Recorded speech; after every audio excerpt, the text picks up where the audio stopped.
Negative marking से अपन कैसे बचें? नकारात्मक अंकन से आप कैसे बचें? नकारात्मक अंकन से आप कैसे बचेंगे? नेगेटिव मार्किंग क्या है साहब? समझिएगा इस बात को। ये किसी भी एग्जाम में सबसे बड़ा रोल अदा करता है नकारात्मक अंकन, नेगेटिव मार्किंग। ठीक है, तो नेगेटिव मार्किंग क्या है इसको समझिएगा। आरपीएससी की जितने भी एग्जाम देते हैं, यूपीएससी के लगभग एग्जाम देते हैं, 1/3 होता है आपके। ठीक है, 1/3 का मतलब क्या है? यदि आपने 3% गलत किए हैं तो आपका 1% सही जो है उसके नंबर एक प्रकार से वो कट हो गया। 3 गलत होने का मतलब क्या हो गया? एक आपका सही किया हुआ गलत हो गया। ये नेगेटिव मार्किंग है। अब ये देखने में बहुत आसान लगता है कि सर एग्जाम के 10 दिन बचे हैं, हमने जितने भी टेस्ट दिए नेगेटिव मार्किंग में फंसते गए हैं। नेगेटिव मार्किंग एक दलदल होता है। कैसे होता है दलदल? सोचिएगा। नेगेटिव मार्किंग से बचना कैसे? मेरा रियल एक्सपीरियंस शेयर कर रहा हूं, सुनिएगा। मेरा एक्सपीरियंस शुरू कर रहा हूं, मैं किसी का एक्सपीरियंस नहीं दे रहा, मैंने क्या फील किया है और मैंने कैसे बचा है। पेपर जब भी आप देते हैं, नेगेटिव मार्किंग से कैसे बचना है? अति आत्मविश्वास आपको मारता है, याद रखना। और कॉन्फिडेंस मारेगा, याद रखना।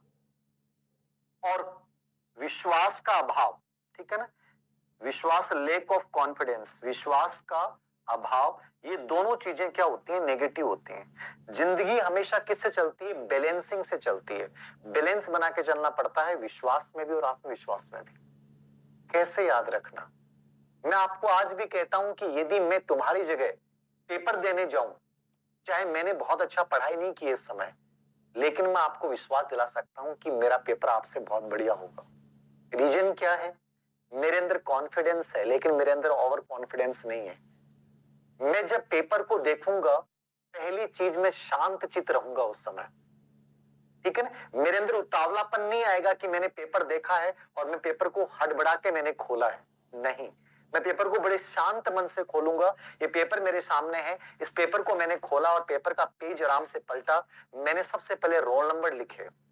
रोल नंबर में यदि एक अंक गलत हो गया, तुम्हारे 3% नेगेटिव मार्किंग में जाएंगे। नोट करना मेरी बात। एक गलती यानी गलत गोला भरने से तुम्हारे 3% भविष्य में गलत हो जाएंगे। रियली क्या है? वो तुम्हारे अंदर स्ट्रेस रिलीज करेगा। मैंने आराम से रोल नंबर भरे और रोल नंबर भरने के बाद मैंने पेपर को खोला और मैं पूरे पेपर को आराम से पढ़ रहा हूं, रिलैक्स में। मैंने सबसे पहले उन्हीं प्रश्नों का चुनाव किया जो मेरे सहज थे, मेरे अपने थे। समझ रहे हैं आप? जिंदगी में शुरुआत हमेशा अपनों से करें। किससे करें? अपनों से करें। पेपर में अपने कौन? पेपर में अपने कौन बताएंगे मुझे? पेपर में अपने कौन? पेपर में अपने वो हैं जिनको आपने पढ़ा है, जो आपने एकदम आपके कॉन्सेप्ट क्लियर है। आपने मान लीजिए 100% है और उसमें से 30% आपके अपने हैं, या मान लीजिए 60% आपके अपने हैं। आपने 62% अपनों को चुना और आपने कर दिया। तुम्हारा कॉन्फिडेंस बूस्ट हो चुका होगा, जोरदार वाला। अपनों के साथ जाना सबसे पहले। ठीक है, होता क्या है, तुम में से अधिकतर बच्चे गैरों के चक्कर में फंसते हैं। गैर कौन? जो बाहर से बड़े चमकीले लगते हैं। पर्सन इतना बड़ा है, लैंग्वेज इतनी बड़ी है, समझ में कुछ नहीं आ रहा। पहला वर्ड समझ में आया, लास्ट वाला समझ में आया, बीच में कुछ समझ में नहीं आया। कभी चक्कर में मत पड़ना। मैंने आपको पहले भी उदाहरण दिया था, जब भी ट्रेन में जाओ, बस में जाओ, जिसने पूरा मुंह ढक रखा है और जिसकी सिर्फ आंखें दिखाई दे रही हैं, मत फंस जाना उन आंखों के चक्कर में। 4 घंटे में तुम पूरा समय बर्बाद कर दोगे। उस 4 घंटे जयपुर से झुंझुनू तक का समय है, तुम उन आंखों में गुजार दोगे, लेकिन तुम्हारा आउटकम 100% जीरो आएगा। ये लिख लेना मेरा, क्योंकि तुमने उस पूरे प्रश्न को पढ़ा ही नहीं है। वो पूरा प्रश्न क्या था तुम्हारा पता ही नहीं है। हो सकता है कि जब तुम उसको पूरे को देख लो तो तुम्हारा जो आंसर होना चाहिए था वो पता नहीं क्या होगा। नेगेटिव मार्किंग में जा सकते हो। समझ रहे हैं मेरी बात? निहितार्थ समझिएगा बात का। गैरों के चक्कर में, उन आंखों के चक्कर में मत फंस जाना जो बाहर से तुम्हें बुला रही हैं आ जाओ, लेकिन रियल में वो क्या है मैं जानता ही नहीं हूं। कभी भी संदेहास्पद प्रश्न, संदेह युक्त चीज, कहते हैं नॉर्मली कि उस चीज के हाथ मत लगाओ जहां संदेह लगता हो। उसी सामान को रखें, उसी सामान को खोलें जिसमें विश्वास आपका कायम है। ऐसे प्रश्नों की तरफ ऐसी सिर्फ आंखें दिख रही हैं दुपट्टे के माध्यम से, बाकी कुछ नहीं है, अंदाजा नहीं है कौन है, कहां है, क्या है, कभी नहीं देखना, रास्ते पे नहीं चलना, याद रखना। केवल उन्हीं प्रश्नों को, यानी अपनों के बाद संदेहास्पद, यानी अपनों के बाद संदेहास्पद प्रश्नों को छोड़ दो कंप्लीटली। संदेहास्पद प्रश्नों को छोड़ दो। कभी भी जिंदगी में संदेह के पीछे मत चलना, संदेह का परिणाम हमेशा गलत आएगा। रिश्ता वही कायम होता है जहां संदेह नहीं हो। संदेह हो गया ना आदमी को, तो कभी भी याद रखना वो रिश्ता आउटकम नहीं देता है, और जिस पर्सन पे संदेह हो गया वो पर्सन कभी भी सही नहीं होगा। नेगेटिव मार्किंग से बचना है, इस संदेह को छोड़ दीजिएगा। जो भी संदेह वाले पर्सन है, जिनकी लैंग्वेज समझ में नहीं आ रही है, कोई तुक्का नहीं लगाना है, कोई गेस नहीं लगाना है, चाहे तुम्हारे कितने प्रश्न कम हो जाएं, उन प्रश्नों को हाथ नहीं लगाना है। उसके बाद आप आगे बढ़ रहे हैं और आपको लगता है कि सर 5 प्रश्न ऐसे हैं जिसमें मैं कॉन्फिडेंट हूं हल्का सा कि सर हो सकता है। तुम 5 प्रश्नों को उस समय रिस्क ले सकते हो जब 100 नंबर का पेपर है और पेपर का लेवल मीडियम है, और तुम ऑलरेडी वहां 65 से 70% कर चुके हो। ठीक है, पेपर का मीडियम लेवल है तो तुम कर सकते हो, बाकी आप नहीं भी लें तो कोई फर्क नहीं पड़ेगा। याद रखना, नेगेटिव मार्किंग से हमें जहां तक हो बचना चाहिए। यदि हमने प्रश्न सही कर दिए हैं लगभग 60+, यदि अपन 40 के आसपास ठहर रहे हैं तो वहां अपन नेगेटिव मार्किंग में फंस सकते हैं, अन्यथा में नहीं फंसना चाहिए। यदि तुम 100 नंबर के पेपर में और पेपर का मीडियम लेवल है, तुम 60+ जा चुके हो, मेरे अकॉर्डिंग आपको नहीं फंसना चाहिए।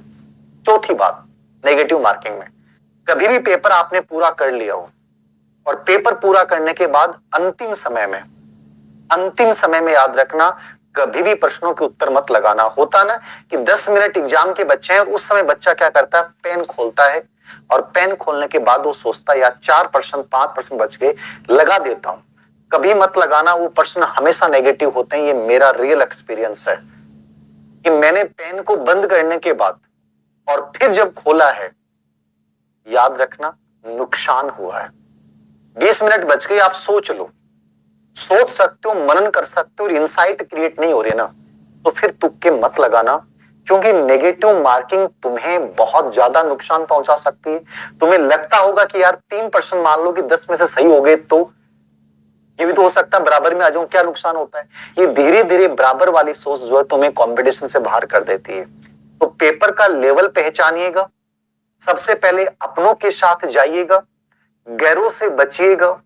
संदेहास्पद वाली सिर्फ आंखें जिसकी दिख रही हैं, बाकी अनुमान नहीं लग रहा है, उन प्रश्नों के साथ कदापि मत जाइएगा। और अंतिम दौर में जो भी पेपर आपने हल कर लिया अपने हिसाब से, उसके बाद आप 5 या 7% कभी भी नहीं करें। याद रखना, कोई बात नहीं, जितने हुए हैं आप बंद कर दीजिए। याद रखना, आपको स्कोर आपको बढ़िया लग रहा है, यदि मान लीजिए आप 30-35% कर पाए तो आपके पास ऑप्शन नहीं है, आपको नेगेटिव मार्किंग में जाना पड़ेगा, और आपको जाना चाहिए। याद रखना, कोई ऑप्शन आपके पास बचता नहीं है, तो आप नेगेटिव मार्किंग में जाइए, अन्यथा नेगेटिव मार्किंग में नहीं जाइए।